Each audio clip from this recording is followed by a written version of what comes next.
Levamos sin salir a traballar prácticamente o que vai de ano. Levamos 6 días de traballo.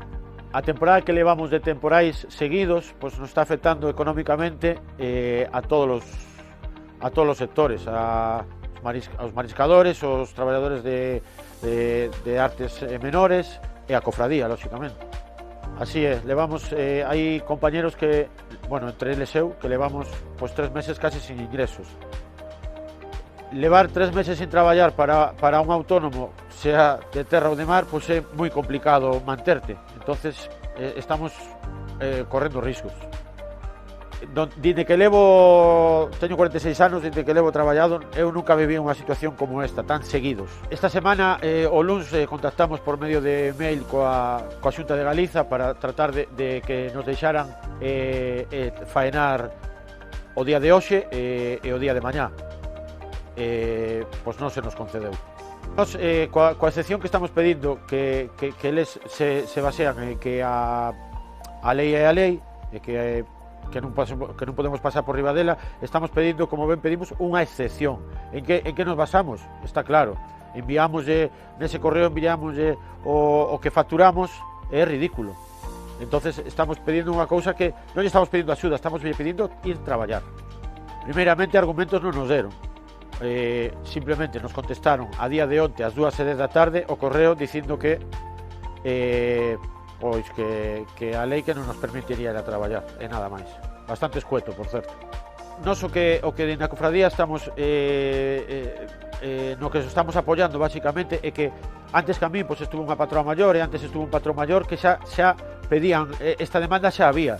Entonces a resposta que tiven telefónicamente, eso non o podo corroborar porque foi telefónicamente, sí que me decían que as leyes non se cambian dun día para outro, pero que isto é algo que estamos pedindo fai 15 anos.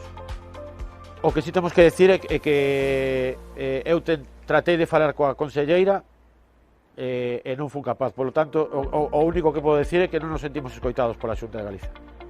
Pois esta semana parece que, bueno, estes 3 días que pedíamos para ir a traballar, pois tiñamos unha bonanza de bo tempo.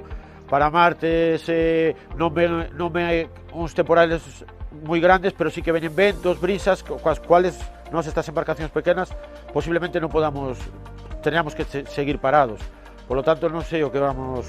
Hai xente que non sei o que vai poder aguantar.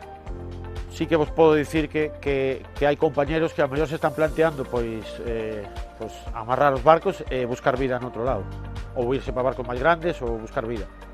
Está claro que se as embarcacións paran, que xa poucos somos, estamos falando de relevo xeracional, de unhas cousas e outras, pois creo que vai ser daños que non van a ser recuperables. Despois da resposta da Xunta, lunes mandaremos outro comunicado de prensa coa resposta que nos consideramos, sí que o que vamos a seguir é traballando en que nos cambien esa lei, porque estamos nun sitio que é excepcional, porque estamos traballando con compañeros portugueses que sí están traballando. Hoxe no Porto da Guardia hai un barco portugués que foi faenar. Entonces é un pouco duro vivir esta situación, porque ao final a xente está traballando igual que nós e non estamos parados. Con respecto á Xunta, eu se te digo a verdad, pois non lle vou a pedir nada, porque realmente as respostas sempre son as mismas. Vivimos nun pobo pequeno, todos nos coñecemos, pois diariamente pasas por compañeiros de outros traballos, amigos que tes noutra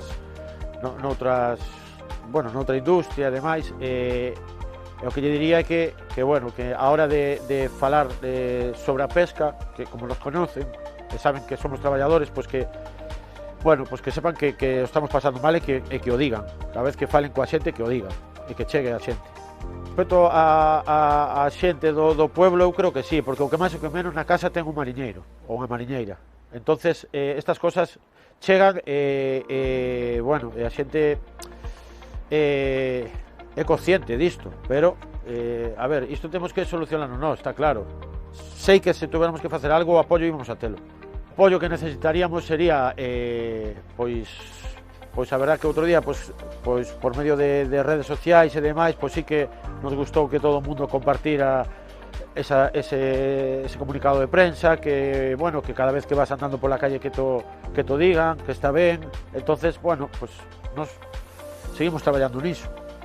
Entón, se seguimos nesta situación, porque ahora, bueno, vamos de cara a primavera, pero realmente os bons meses de pesca nosos son estes, están pasando, e ahora veñen meses bastante facucos. Entonces, o que pasa que recuperar isto non o vamos a recuperar, e agora vamos a mirarse quen é capaz de aguantar, quen non é capaz de aguantar, e que pasa coas instalacións e demais, porque non sabemos se vamos a ser capaces de aguantar todo isto. Pois a verdad é que te diría que estamos pasando unha situación crítica.